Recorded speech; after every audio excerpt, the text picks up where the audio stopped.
Hello student, welcome to our channel biology aims. আজকে আমরা ABT test পেপারের page number কত? পেজ হচ্ছে 61 নম্বর পেজটা আমরা কি করব আলোচনা করব। এই পেজে প্রথম যে কোশ্চেন কি আছে যে প্লাজমোটমি দেখা যায় কোথায়?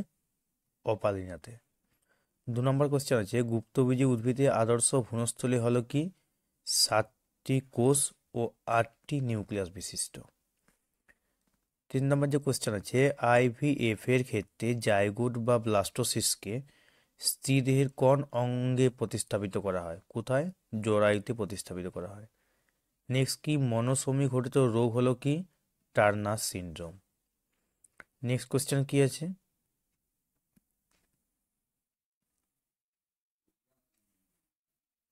নেক্সট নেক্সট কোশ্চেন আছে যে এ এলিলের ফ্রিকোয়েন্সি যদি পি এবং ছোট এ এলিলের ফ্রিকোয়েন্সি কিউ হয় তাহলে হেটারোজাইগোটের ফ্রিকোয়েন্সি হবে কি? 2pq। নেক্সট কি ডিএনএ প্রতিলিপিকরণের সময় কোন উৎসেচকের সাহায্যে অকাজকি খণ্ডকগুলি সংশ্লেষিত হয়? কি? ডিএনএ পল 3। নেক্সট যে কোশ্চেন আছে টিআরএনএতে অবস্থিত অ্যান্টিকোডন 3' ইউএসি 5' এমআরএনএর যে কোডনের সঙ্গে যুক্ত হবে তা হলো 5' AUG 3'। নেক্সট যে কোশ্চেন আছে যে প্রক্রিয়াটি অ্যান্টিবডি কোনো অদ্রবণীয় পদার্থে অ্যান্টিজেনকে প্রতিহত করে তাকে কি বলে? তাকে বলে এগ্লুটিনেশন। নেক্সট হচ্ছে কি মাছের ড্রপসি বা উদরী রোগের জন্য দায়ী জীবাণুটি কি? এটা একটা কি ব্যাকটেরিয়া। নেক্সট কি পিসিআর পদ্ধতিতে ব্যবহৃত উৎসেচকের নাম কি? Tag polymerase. নেক্সট কোশ্চেন আছে কোন রোগের চিকিৎসায় প্রথম ক্লিনিক্যাল জিন থেরাপি ব্যবহার করা হয়? এটা কি? SCID। নেক্সট কোশ্চেন কি আছে? নেক্সট কোশ্চেন আছে কোন বাস্তুতন্ত্রে কোনো একটি পুষ্টিস্তরে কোনো একক সময়ে সজীব বস্তুর মোট ভরকে বলা হয় কি? Standing crop. নেক্সট কোশ্চেন কি আছে কোনো পপুলেশনের ক্ষেত্রে চওড়া ভূমিযুক্ত বয়স পিরামিড নির্দেশ করে কি? বর্ধনশীল পপুলেশনকে। নেক্সট কোশ্চেন আলোক রাসায়নিক ধোঁয়াতে যে দূষকটি অনুপস্থিত তা হলো কি? CO2। নেক্সট কি কোশ্চেন আছে?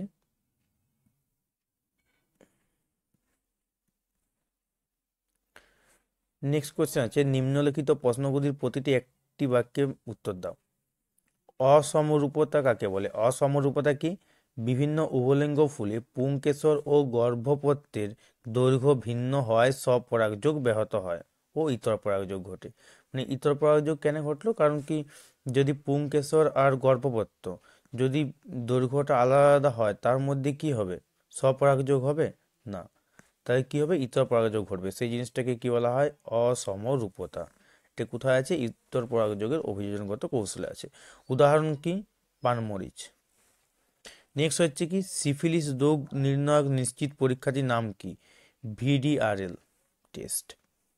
নেক্সট কোশ্চেন কি অপসারী বিবর্তন কি? অপসারী বিবর্তন কি একই উদ্বংশীয় জীব থেকে উৎপত্তি লাভ করেও ভিন্ন পরিবেশে অভিযোজিত হওয়ার কারণে জীবের পৃথক পৃথক বিবর্তনকে বলে কে? অপসারী বিবর্তন। এই অপসারী বিবর্তন কোন অঙ্গকে নির্দেশ করে? সমস্ত অঙ্গ অপসারী বিবর্তনকে নির্দেশ করে। নেক্সট যে কোশ্চেনটা আছে কি ভিটামিন B12 উৎপন্নকারী একটি ব্যাকটেরিয়ার নাম কি? Pseudomonas D নাইট্রিফিকেন্স। নেক্সট কি ধারণ ক্ষমতা কাকে বলে? ধারণ ক্ষমতা কি কোনো প্রজাতির পপুলেশনের সর্বাধিক যত সংখ্যক সদস্য কোনো এক কোনো নির্দিষ্ট বাস্তুতান্ত্রিক পরিবেশে সুস্থ স্বাভাবিকভাবে বসবাস করতে পারে তাকে ওই পপুলেশনের ধারণ ক্ষমতা বা বহন ক্ষমতা বলে। নেক্সট হচ্ছে কি রেড ডাটা বুক কি? রেড ডাটা বুক হচ্ছে IUCN এর তত্ত্বাবধানে পৃথিবীর বিলুপ্ত বা বিপদগ্রস্ত কাকে? উদ্ভিদ ও প্রাণীর যে তালিকা প্রস্তুত করে প্রকাশ করা হয় তাকে বলা হয় কি? Red data book. Next question কি আছে? নেক্সট আছে নিম্নলিখিত প্রশ্নগুলির সংক্ষেপে উত্তর দাও। এমিউনোসিনথেসিসের দুটি তাৎপর্য লেখো। এমিউনোসিনথেসিসের ফলে কি করা হয়? লিঙ্গ নির্ধারণ করা হয়। কিভাবে? যদি শরীরের মধ্যে বারবডি থাকে তাহলে বোঝা যাবে ওই ভ্রূণটা কি কন্যা। নেক্সট হচ্ছে কি বংশগত রোগ নির্ধারণ করা যায়। ইমিউনোসিনথেসিসের ফলে কি হয় যে বংশগত রোগ বলতে কি টার্নার সিনড্রোম বা ক্লাইনফিল্টার সিনড্রোম এই সমস্ত রোগকে নির্ণয় করা যায় কিভাবে? তার ক্যারিওটাইপ অধ্যয়ন করে। নেক্সট হচ্ছে কি বিপাকীয় ব্যাধি নির্ধারণ করা যায়। বিপাকীয় ব্যাধি বলতে কোনগুলো? যেমন ফিনাইল কিটোনুরিয়া বা পিকিউ, এই সমস্ত ব্যাধিগুলা কি করা হয়? এই এমিউনোসিনথেসিস তরলটা নিষ্কাশন করে সেটা বোঝা যায় এই ব্যাধিটা আছে কি না। নেক্সট কোয়েশ্চেন কি আছে? নেক্সট আছে পলিজেনিক উত্তরাধিকার বলতে কি বুঝো? পলিজেনিক উত্তরাধিকার বলতে কি অনেকগুলো কি নন এলিলিক জিন যদি কি থাকে বিভিন্ন লোকাসে উপস্থিত থেকে যখন কি করে একটা মাত্র বৈশিষ্ট্যকে প্রকাশ করে তখন সেই জিনগুলোকে বলা হয় কি পলিজিন। এবং এই জিনগুলো যদি বংশ পরম্পরায় সঞ্চারিত হয় তখন তাকে বলা হয় কি পলিজেনিক উত্তরাধিকার। নেক্সট কি জাভা মানবের দুটি বৈশিষ্ট্য লেখো। জাভা মানব কি অপেক্ষাকৃত প্রাচীন, কি মস্তিষ্কের গহ্বরের আয়তন প্রায় কি 950 সিসি, পশু চর্ম নির্মিত বস্ত্র ব্যবহারে অভ্যস্ত নয় এরা, কাঠ বা অস্থির ব্যবহার করতো না, তারপরে কি বাচক ভাষার ব্যবহার এরা জানতো না। এগুলো কার বৈশিষ্ট্য? জাভা মানবের বৈশিষ্ট্য। নেক্সট কোশ্চেন কি আছে? নেক্সট কোশ্চেন আছে মধুর উপকারিতাগুলি লেখো। মধুর মধ্যে কি আছে? লেভুলোজ আছে বা এটা কি ফ্রুক্টোজের মধ্যে থাকে কত? 30 থেকে 45%। ডেক্সট্রোজ আছে 20 থেকে 40%। মল্টোজ আছে কত? 1.5 থেকে 2%। সুক্রোজ আছে, ক্যালসিয়াম লৌহ আছে, ভিটামিন আছে, জল আছে আর অঙ্গার আছে। এগুলো হচ্ছে কি মধুর হচ্ছে উপাদান, মানে মধুর মধ্যে কি কি পদার্থগুলো আছে। নেক্সট কোশ্চেন কি আছে? নেক্সট কোশ্চেন আছে খাদ্য প্রক্রিয়াকরণ ও রোগ সৃষ্টিকারী জীবাণু দমনে ব্যবহৃত একটি করে অণুজীবের নাম। খাদ্য প্রস্তুতিকরণে যেমন দইয়ের জন্য কোন অণুজীব ব্যবহার করা হয়? ল্যাক্টোব্যাসিলাস ল্যাকটিস দইয়ের জন্য। 2 নম্বর কি? এটা হচ্ছে কি খাদ্য প্রক্রিয়াকরণে ব্যবহৃত একটা অণুজীব। আর রোগ সৃষ্টিকারী জীবাণু দমনে ব্যবহৃত একটা অণুজীবের নাম কি? স্ট্রেপ্টোমাইসিন। নেক্সট হচ্ছে কি বায়োপটেন ও বায়োপাইরেসি বলতে কি বোঝো?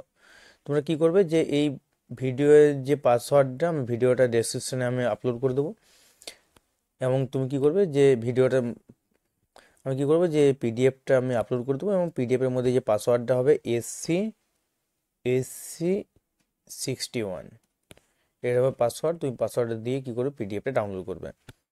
এবং তোমাদের যদি মনে হয় যে আমি 3 নম্বরের কোশ্চেনগুলো আমি আপলোড করে দিতে পারি কিন্তু কি অনেক আপলোড করলে অনেক বড় ভিডিওটা হয়ে যাবে, কিন্তু তোমরা যদি চাও যে 3 নম্বরের কোশ্চেন খুবই দরকার তাহলে আমাকে বলবে, আমি আপলোড করে দেবো।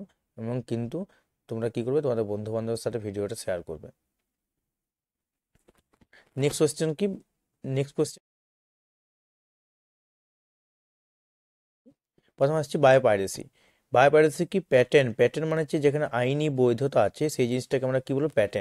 প্যাটেন্ট গ্রহণের মাধ্যমে কোনো দেশের প্রাকৃতিক সম্পদ বিনা চুক্তি ও অনুমতিতে যখন কি করবে গবেষণা করবে বা বাণিজ্যিক কাজে ব্যবহার করবে সেই ঘটনাটাকে বলা হয় কি? বায়োপাইরেসি। আর বায়ো প্যাটেন্ট কি? যে আইনি অনুমতির মাধ্যমে কোনো ব্যক্তি বা প্রতিষ্ঠান বাণিজ্যিক কাজে একচেটিয়াভাবে কোনো জীব হতে পারে বা জীবজ পণ্য হতে পারে বা জৈব পদ্ধতি ব্যবহার করতে পারে তাকে বলা হয় কি? Bio patent. এই প্যাটেন্ট বলে অন্য ব্যক্তি বা কোনো দেশ বিনা অনুমতিতে কোনো জৈব উপাদানের উৎপাদন, বিক্রয় ও ব্যবহার করতে পারে না। নেক্সট কোয়েশ্চেন কি আছে? নেক্সট কোয়েশ্চেন হচ্ছে পপুলেশনে দেখা যায় এমন দুটি আন্তঃক্রিয়া সম্পর্কে লেখো। এক হচ্ছে কি মিউচুয়ালিজম মানে কি? ধরো এই একটা প্রজাতির জীব আছে, এই একটা প্রজাতির জীব আছে, কি করছে? এই জীবটা একে কিছু দিচ্ছে এবং এই জীবটা একে কিছু দিচ্ছে এবং তার ফলে কি দুজনের সাহায্যে তারা পরস্পর কি করছে? জীবন ধারণ করছে। এই জিনিসটাকে বলা হয় কি? মিউচুয়ালিজম। যেমন কি শৈবাল আর ছত্রাক তাদের সমন্বয়ে গড়তে হয়েছে কি? লাইকেন। তাই শৈবাল কি দিচ্ছে? ছত্রাককে কিছু পুষ্টিগুণ রস দিচ্ছে, ছত্রাক কি করছে? এই শৈবালকে দিচ্ছে, তারপরে তারা বেঁচে থাকছে। 2 নম্বর হচ্ছে কি? প্রতিযোগিতা মানে কি? যদি কোনো খাদ্য হতে পারে আশ্রয় হতে পারে, কোনো বাসস্থান হতে পারে, ইত্যাদিকে কেন্দ্র করে যদি কি একই প্রজাতির মধ্যে বা দুটো ভিন্ন প্রজাতির জীবের মধ্যে যখন কি হবে সংঘর্ষ দেখা যাবে, সেই জিনিসটাকে আমরা কি বলছি, প্রতিযোগিতা বা কম্পিটিশন। এবার দেখো জীবের প্রতিযোগিতা দেখা যায়, এখানে আমি লিখে দিচ্ছি প্রতিযোগিতা দেখা যায় কার মধ্যে, একটা অন্ত প্রজাতির মধ্যে, মানে একই প্রজাতির মধ্যে খরগোশের সঙ্গে খরগোশের প্রতিযোগিতা হতে পারে, কোনোটা ঘাসকে বা খাবারকে কেন্দ্র করে প্রতিযোগিতা হতে পারে। আন্তঃপ্রজাতি, দুটো ভিন্ন প্রজাতি কোনো খাদ্যের জন্য বা মাংসের জন্য বাঘের সঙ্গে সিংহের কি হবে, লড়াই হবে, তখন তাকে বলবো কি আন্ত। অন্ত মানে এক, আন্ত মানে ভিন্ন। নেক্সট কোয়েশ্চেন কি আছে, যে হটস্পট নির্ধারণের দুটি শর্ত। হটস্পট কি, কোনো একটা বাস্তুতন্ত্রে যদি কি পাওয়া মানে কি থাকে, প্রচুর পরিমাণে জীববৈচিত্র্য থাকে এক, এবং কি ওই জায়গাটা যদি এন্ডেমিক স্পিসিস পাওয়া যায় এবং যাদেরকে ওই অঞ্চলটা নানা কারণে বিপদাগ্রস্ত এবং তাদেরকে সংরক্ষণের প্রয়োজন আছে, এরকম অঞ্চলকে বলা হয় কি হটস্পটস। কটা আমাদের ইন্ডিয়ার হটস্পট সংখ্যা কত, 4টা। তাহলে হটস্পট, কোনোটা ভৌগোলিক স্থানকে হটস্পট হিসেবে গণ্য করার জন্য কয়েকটি বিশেষ বৈশিষ্ট্য থাকা প্রয়োজন। সেগুলি হলো, অঞ্চলটিতে বেশি সংখ্যক জীববৈচিত্র্য থাকা প্রয়োজন এক। 2 নম্বর, ওই অঞ্চলটিতে বেশি পরিমাণে স্থানিক প্রজাতি, মানে যে প্রজাতিগুলো শুধু ওই অঞ্চলে পাওয়া যাবে, অন্য কোনো অঞ্চলে পাওয়া যাবে না, এরকম থাকতে হবে 2। অঞ্চলটি নানা কারণে বিপদাগ্রস্ত হতে হবে 3। 4 নম্বর কি, অঞ্চলটি নতুন প্রজাতির উৎপত্তি কেন্দ্রস্থল হিসাবে কাজ করে। এই 4টা কন্ডিশন থাকতে হবে। এছাড়া কি, যে কনজারভেশন ইন্টারন্যাশনাল বা সিআই যে সংস্থা, তাদের দুটা হটস্পট নির্বাচনের জন্য প্রধান দুটো শর্তের কথা ওরা উল্লেখ করেছে। কি কি শর্ত? 1 নম্বর কি, যে হটস্পট অঞ্চলে সংবহন কলাযুক্ত 1500টি এন্ডেমিক উদ্ভিদ প্রজাতির অস্তিত্ব থাকতে হবে এক। 2 নম্বর কি, কোনো হটস্পট অঞ্চলে অধিবাসীরা অত্যন্ত তাদের অত্যন্ত 70% প্রজাতিই যেন লুপ্ত হয়ে গেছে, এরকম কন্ডিশনে থাকতে হবে, তখন সেই জায়গাটাকে বলা হবে কি হটস্পট। তাহলে আমরা কি করলাম, যে পেজ নাম্বার কত, 61 নম্বর পেজটা আমরা আলোচনা করলাম। বাকি যে এবিটির যে পেজগুলো আছে আমি আস্তে আস্তে আপলোড করে দেবো। এবং এই যে পিডিএফটা আছে, এই যে দেখো এই পিডিএফটা আমি কি করেছি, সেভ করেছি। এই যে পিডিএফটা আছে, এই পিডিএফটা আমি কি করব, যে আপলোড করে দেবো। এবং পিডিএফের যে পাসওয়ার্ডটা কি দেবে, পিডিএফের পাসওয়ার্ডটা কি দেবে, SC61 দিয়ে তোমরা ডাউনলোড করবে এবং তোমরা ভিডিওটা বন্ধু বান্ধবের সাথে শেয়ার করবে। Thank you.